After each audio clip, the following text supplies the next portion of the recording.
In the quiet village of Ojidai, the whole town buzzed with excitement. Edeora, the beautiful daughter of the retired headmistress, was finally marrying Richard, the rich businessman from the city who had swept her off her feet. Everyone admired their love. Edeora, graceful and calm. Richard, generous and charming. Together, they were the perfect pair. The wedding was set for Saturday. White canopies were up, caterers arranged steaming pots of jollof and egusi soup, and a live band rehearsed love songs by the mango tree. But on Thursday evening, something unexpected happened. The letter arrived. No sender. No name. Only one sentence. You cannot marry him, not without telling him what happened to Chuka. Edeora froze. Chuka. The name she hadn't heard in years. She rushed into her room and locked the door. Her heart pounded. She reached for a small wooden box under her bed. Inside it was a faded photo, her and Chuka, from their secondary school days. He had been her first love. But Chuka was gone. That part of her life was closed. Or so she thought. Flashback, 4 years earlier. Edeora and Chuka had fallen deeply in love during NYSC. They made plans, talked about the future, but one day, Chuka vanished. No calls. No text. Just silence. 3 weeks later, Edeora discovered she was pregnant. Her mother was furious. You will not disgrace me, Edeora. You will remove that thing and forget about Chuka. Aunt Mabel took her to a clinic in another town. Edeora cried every night for months, but eventually, she moved on. She never saw Chuka again. Until now, his name had returned, like a ghost. Back to present. Friday night. Edeora sat with Richard, his arm wrapped lovingly around her. You're quiet, he said. She smiled faintly. Just tired. But she wasn't tired. She was terrified. At 3 a.m., she heard shouting outside her window. She peered out. A stranger stood at the gate with a suitcase, arguing with the gateman. He looked familiar. No. It couldn't be. She rushed outside. Who are you looking for? The man turned slowly. So, you're really getting married, Edeora? It was Chuka. Older. Thinner. But unmistakable. Edeora stumbled back. I thought you were gone. Chuka nodded bitterly. I was in prison. For something I didn't do. But you wouldn't know. You moved on quickly. Her voice cracked. I looked for you. I waited. They said you left the country. Your mother made sure I disappeared, Edeora. She paid people. She didn't want me near you. Tears streamed down her face. I didn't know. I swear. Chuka looked down at her engagement ring. You didn't even tell me about the child. She froze. The baby didn't make it. He clenched his fist. You're marrying a man who doesn't even know half your truth. Edeora looked down. She had no words. The church was filled. Guests in vibrant lace. Ushers guiding people. Richard stood at the altar, smiling proudly. Edeora walked down the aisle. Eyes shining. But her hands trembled. Halfway down the aisle, she stopped. Everyone stared. She looked up at the priest, then at Richard. Then she turned to the crowd. I can't marry him. Not like this. Gasps. Her mother fainted. Edeora took the mic from the priest's hand. Before I marry anyone, I need to confess something. Something I've hidden for years. She told them everything. The crowd was silent. Some wept. Some shook their heads. Richard stood frozen. When she finished, she turned to him. I understand if you walk away. Richard stared at her for a long moment. Then he turned and walked out.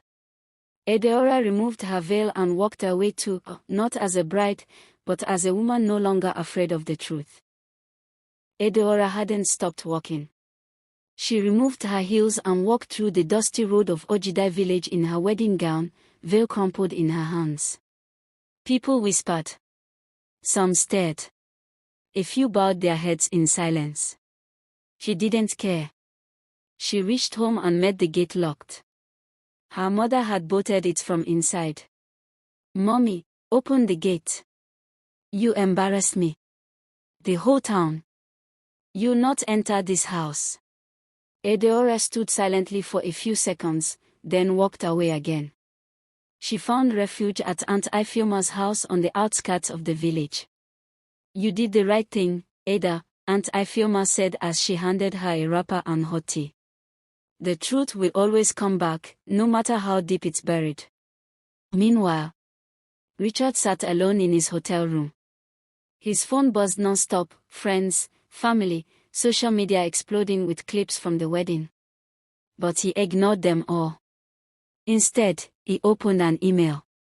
A file had just come through from his private investigator. He had hired 1 week before the wedding. Something about Edeora didn't sit right. Chuka. A child. A clinic record. And a note from a nurse who remembered Adora's tears. Richard sighed deeply. "She didn't lie," he whispered. He looked at the final sentence in the report. Further digging reveals Chuka was wrongfully imprisoned. Report links to someone close to Edeora. Back at Aunt Ifeoma's, Edeora cleaned up and sat quietly in the courtyard. Suddenly, a motorbike pulled up. "Chuka, can we talk?" They walked to the riverside, a place they used to visit in their NYC days. "I didn't come to break your life," Chuka said. "I came because someone paid me to stay away. But I couldn't. Not when I saw the wedding invite on Instagram." Edeora stared. "Paid you? Who?" "Your mother, Ada. She gave me money 5 years ago to leave you alone. I refused. That same week, I was arrested for a phone robbery I didn't commit. Someone had planted the stolen item in my bag." Edeora's lips trembled. "Are you saying she set you up?"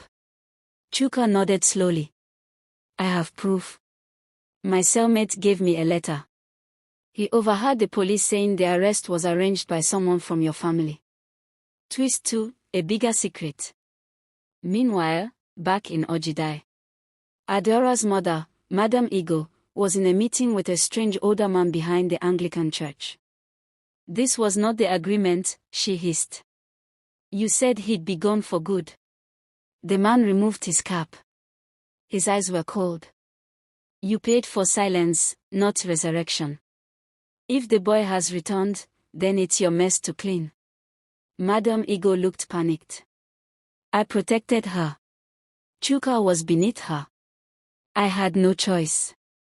Choice or not, what you did to that boy's mother will still come out." She stiffened. "That woman is dead." "Yes. But she left a will and a voice recording. And I know where it is." Madam Igo's eyes widened in horror. Back to Edeora and Chuka. That night, Aunt Ifeoma's home was quiet when Chuka walked in with an envelope. "I found this in my old bag.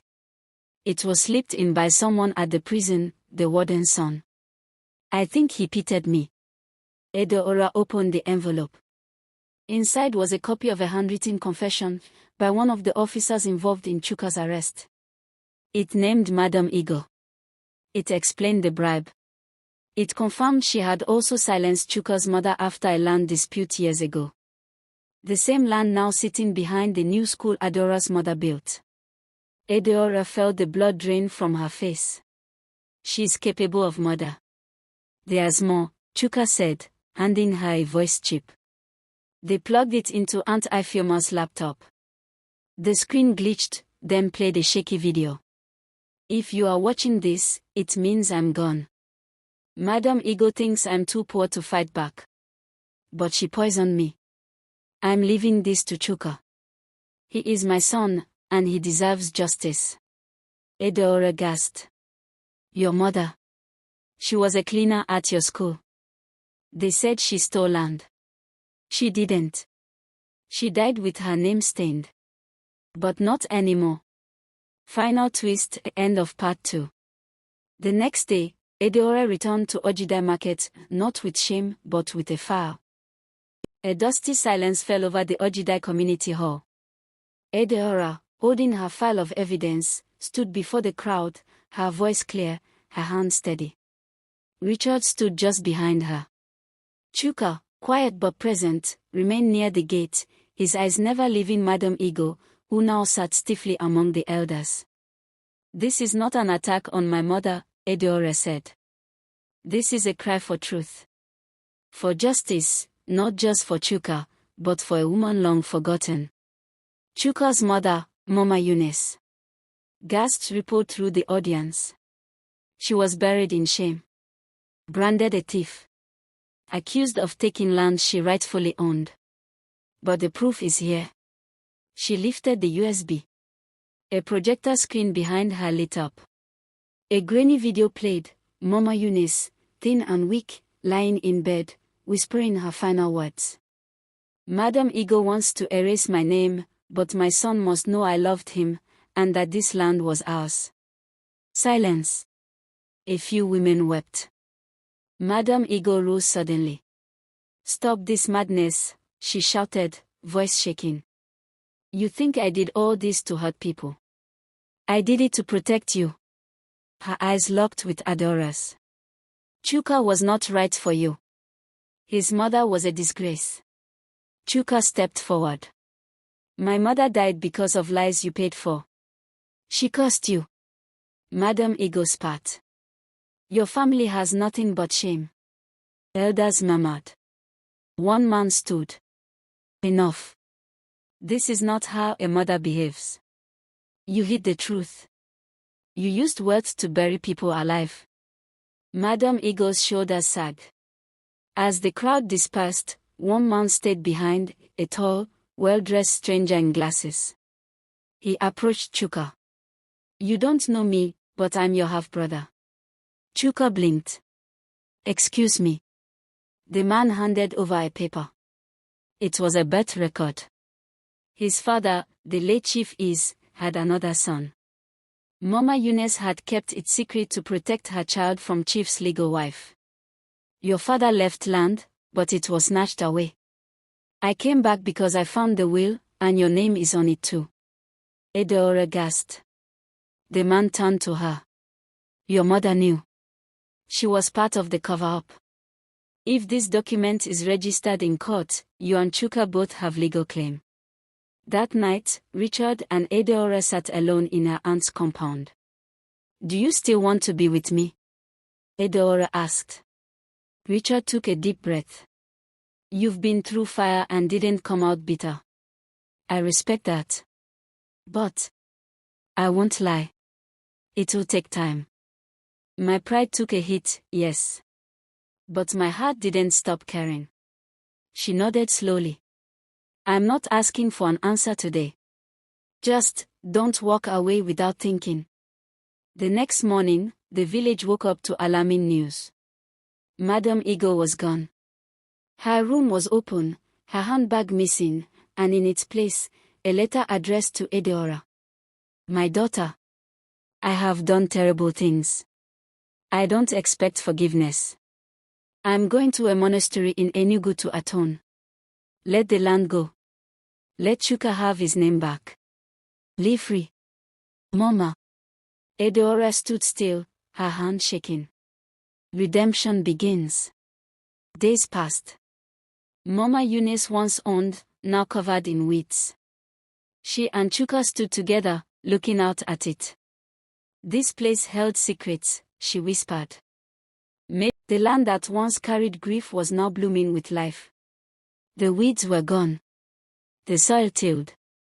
Children ran barefoot around the space where a literacy center now stood half-built, thanks to donations and Chuka's half-brother's silent support. Edeora wiped her forehead, her Ankara head wrap stained with sweat, but her smile stretched wide. "This is what Mama Eunice would have wanted," she whispered. Chuka nodded beside her. Justice that builds, not just exposes. One Sunday morning, as church bells echoed through Ojidai, a quiet tricycle pulled into Aunt Ifeoma's compound. Madam Ego stepped out. No girlie. No makeup. Just a simple white wrapper. Aunt Ifeoma came out first. Her eyes softened. Edeora appeared next, shocked but silent. "I didn't come to justify myself," Madam Ego said. "I came to say sorry, properly." She held out a sealed brown envelope. "Land documents. And a signed statement. Let it be public. I will speak at the next town meeting myself." Edeora stepped forward and hugged her. Not for what she did, but for what she was finally willing to admit. A few weeks later, during the community garden's opening celebration, a shiny black SUV pulled into the newly graveled road. Out stepped Richard, dressed not in flashy Agbada, but in jeans and a white linen shirt. He walked straight to Edeora. "So, literacy center, garden, community kitchen. You didn't waste time, did you?" "Some of us had healing to do," Edeora teased. He took her hand. "And some of us had growing to do." They stood quietly under the mango tree where it all began. "I want to try again," he said. "Not as a groom, but as a friend. First." She smiled. "I think that's the perfect way to begin again." Chuka didn't stay in Ojidai. He moved to Enugu to finish a public policy program, using the inheritance his mother left behind. But he returned often to speak at the literacy center, always greeted by smiling children who knew him as Uncle Chuka, the fighter. He and Edeora remained close, not as lovers, but as survivors of truth. Bound by fire, but walking in freedom. Months later, at the grand opening of the fully built Mama Eunice Literacy Center, the village chief gave a speech. "When lies fall like rain, let truth grow like yam, deep, strong, and feeding the future." Edeora stood proudly with her hands clasped in front of her. Madam